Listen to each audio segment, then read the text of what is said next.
Welcome to Taiwan Talk. I'm Sheree Felice, and this week I'm joined by Dean Brownless, the founder of Live in Hope, a group that promotes mental health awareness. Listen in as we discuss the annual Sunrise Walk the group puts on and why it's so important that groups like Live in Hope exist.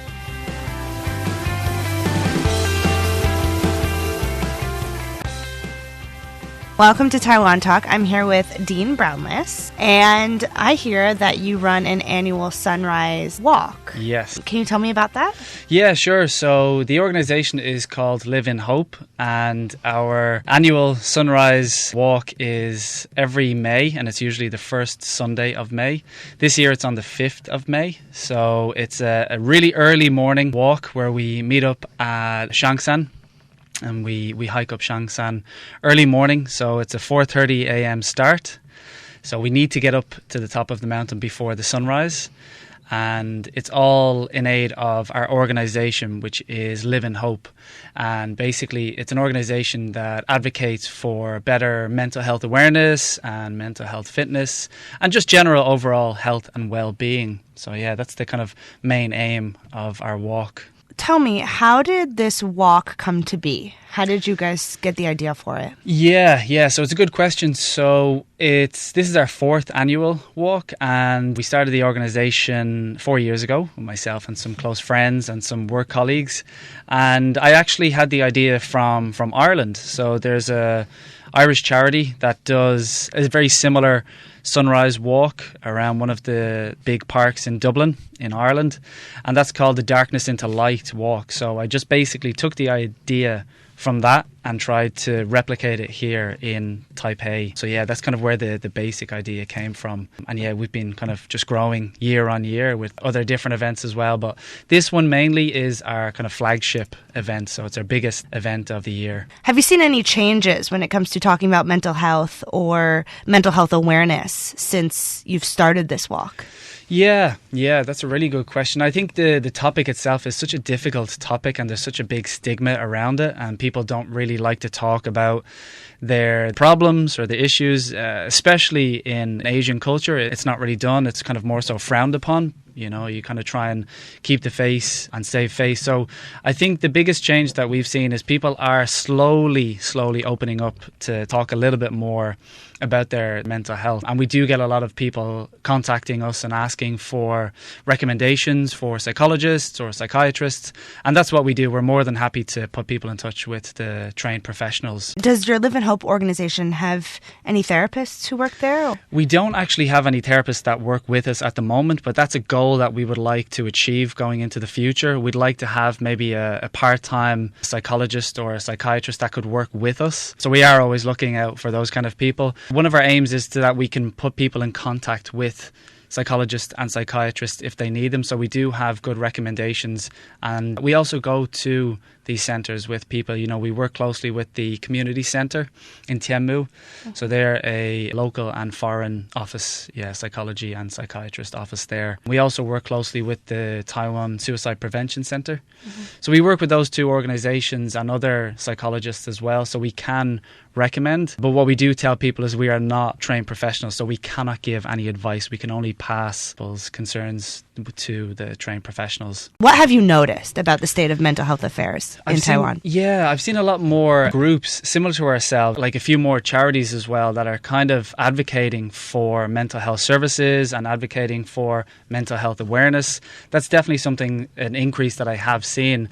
I think it's a great improvement, but I also still think that there's a lot more to do. Just coming from example in terms of my own country, Ireland, many years ago the Irish culture was, the men are quite macho and strong, and we don't talk about our problems and we just keep everything bottled in. But research shows that that's the worst thing to do. It's impossible. You're just kind of like a ticking time bomb, like a volcano waiting to erupt, and that's not the solution. The solution is to talk to people, talk to friends, talk to trained professionals and seek that advice, and that's the best thing to do. So in terms of the development of it, I do think it has improved, but I still think that there's a lot more to improve on. And it's also cultural issues as well. It's kind of difficult to break down such strong cultural identities. If it were up to you, what would you like to see specifically improved in Taiwan. What do you think the government could do or people could do that would really improve mental health awareness in Taiwan?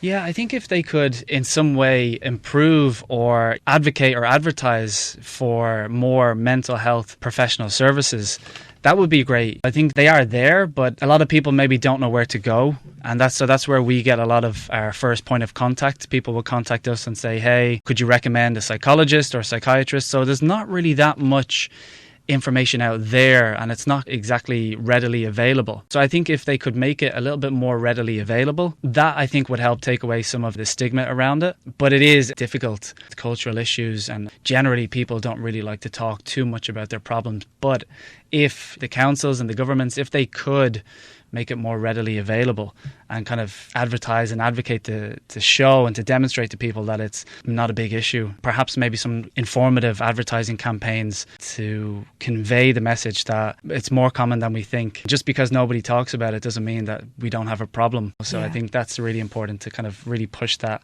advertising and put it out into the public domain. Do you know if the national healthcare system provides psychiatrists or help for mental health? As far as I know, no, they don't. That's usually covered either by private health insurance or you have to pay extra for that. So as far as I know from my experience, it's not covered on the National Health Insurance Programme. So something like that would be great. I know in Ireland, in the UK and Australia, some companies offer free or subsidised psychology classes or psychology sessions. So something like that would be incredible to have on the National Health Insurance Programme because they are quite expensive, and that might be an issue for somebody who's going through a really tough time. Maybe financial issues might be a problem. I know the community centre do offer subsidised sessions for those people who are unemployed. But I think if the government were to offer that, I think that'd be amazing. I think it'd be a really good system to offer for people, you know. Except for going to see a psychiatrist every week or psychologist every week, what are some other things that people could do to improve their mental health? What do you recommend? So that's kind of one of the reasons why we started Live in Hope, is to kind of tell people and to show people that you don't always have to see a psychologist or a psychiatrist. It may be just a case of putting yourself out there a little bit, coming to events, meeting new people. It is difficult in Taiwan because the culture and the pace of life might be different for a lot of people's hometowns or cities. But with Live in Hope, we offer events and also volunteer events that people can come and get involved in a relaxed environment. We don't pry, we don't probe into your problems. We only just offer a resource for people to come and get involved and maybe learn a new skill, make a friend. And it's something as simple as that, you know, meeting people, communicating, you know, with social media and cell phones and mobile phones are big these days. People don't really talk as much anymore, I find, as they used to, you know. So I think exercise, diet, putting yourself out there, you do need to kind of push yourself a little bit. Maybe like a solution to a problem would be just to kind of push yourself and put yourself out there. Simple steps, you know. I always think like simple steps make big changes or big impacts. Exercise and diet and trying to just make that a little effort to put yourself out there. You just got to try. Were you one of the founders of Live in Hope, or was that here when you arrived to Taiwan? Yes, no, I'm one of the founders, yeah. Okay. So it's myself and Eileen, the South African girl, my other friend. So has that been also around for 4 years, or has that been around longer? It's been around for 4 years. So exactly. the walk and the organization have been started at the same time? Pretty much. Just a couple of months beforehand, the organization was started 4 years ago, and then a couple of months later we decided to do the walk as our single event. So we just did one event that year, but we found that the response and the feedback from that event was incredible. So we decided just to put on more events and cater for people in different ways, and we try and do events that people can maybe pick up a new skill. We've done dancing events, we've done yoga, meditation, beach cleanups, things like that. It's a really good way for people to come and get involved. And how can people find out about these events? We're pretty available in terms of social media. We have our Facebook page, which is Live in Hope. So it's a bilingual. Both our Facebook page and our website are bilingual. People can contact us through our Facebook or through our email address.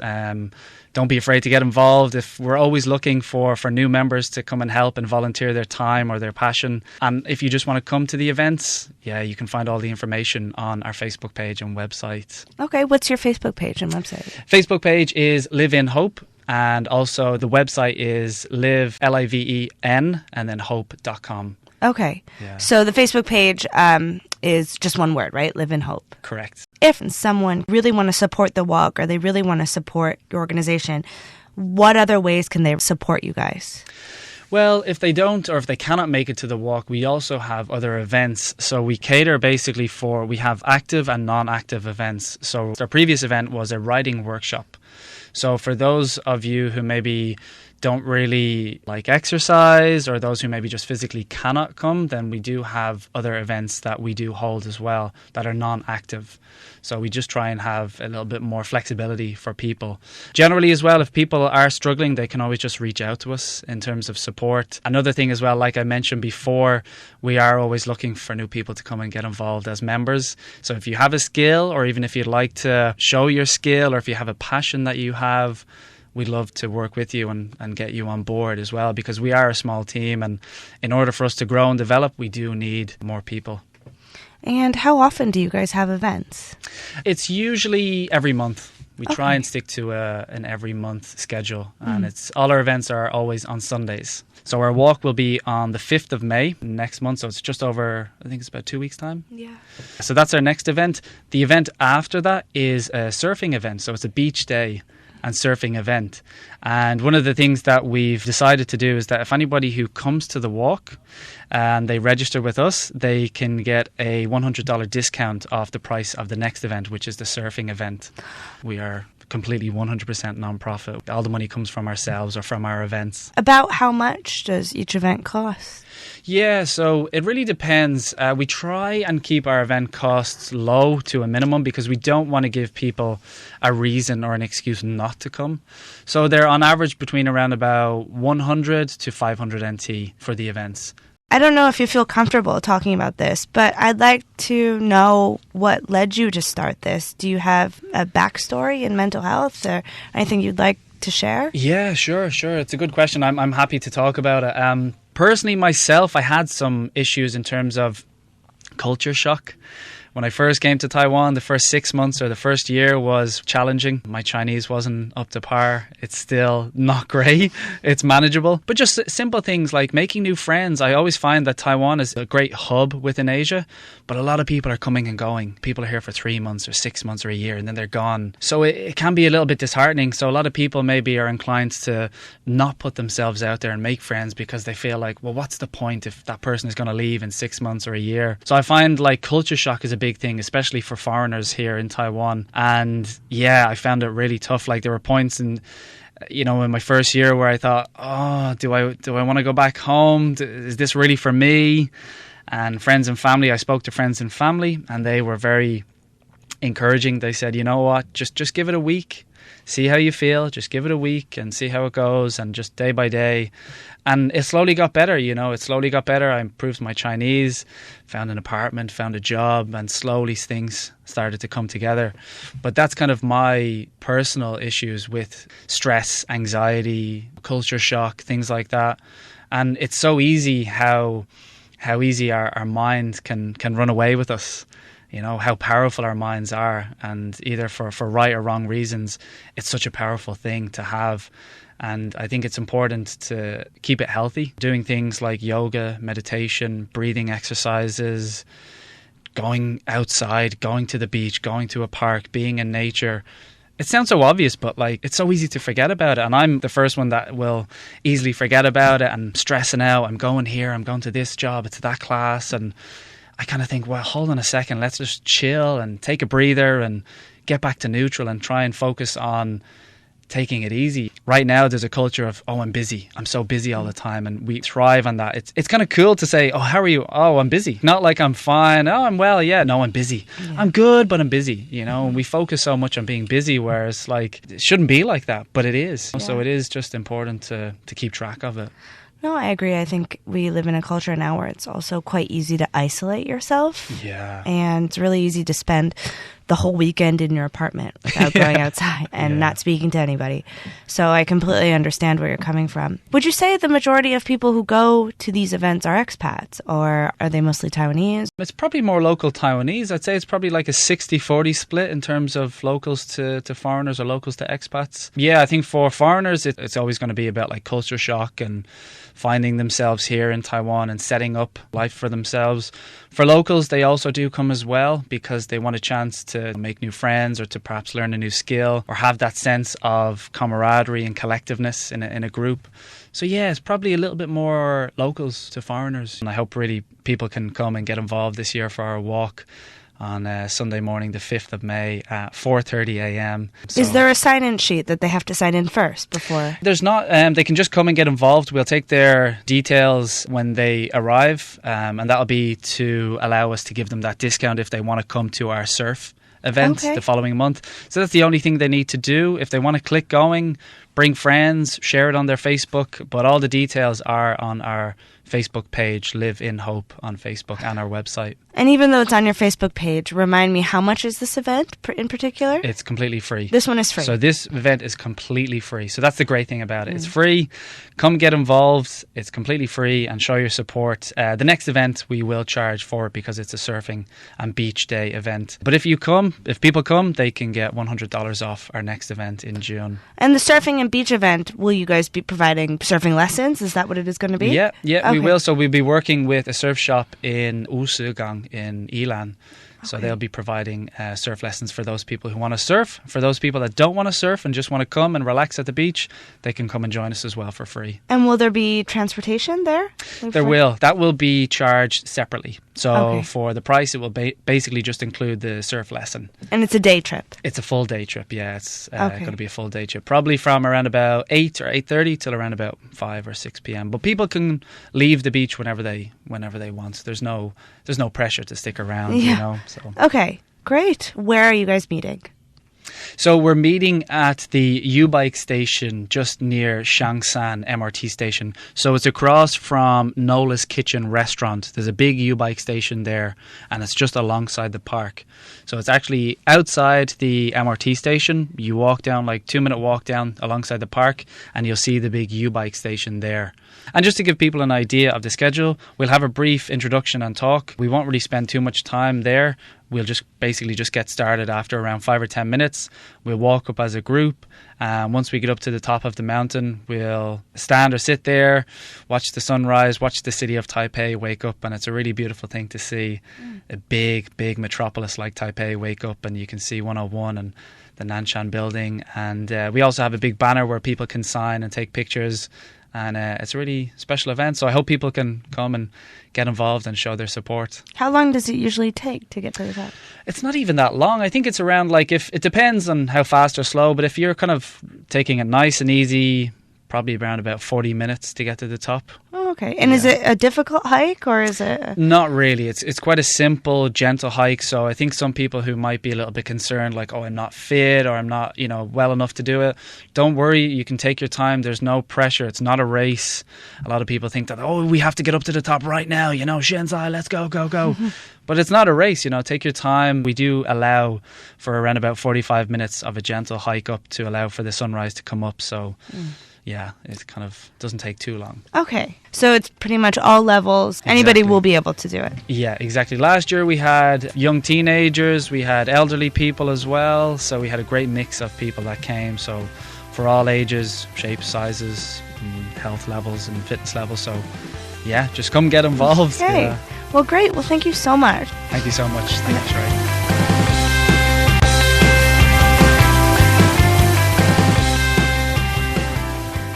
That's it for this week's episode of Taiwan Talk. I'd like to thank Dean for joining me this week. If you'd like to attend the Sunrise Walk or learn more about Live in Hope, please visit the group's Facebook page, Live in Hope, or homepage at www.livenhope.com. As always, remember to take care of yourselves. I'm Sheree Felice.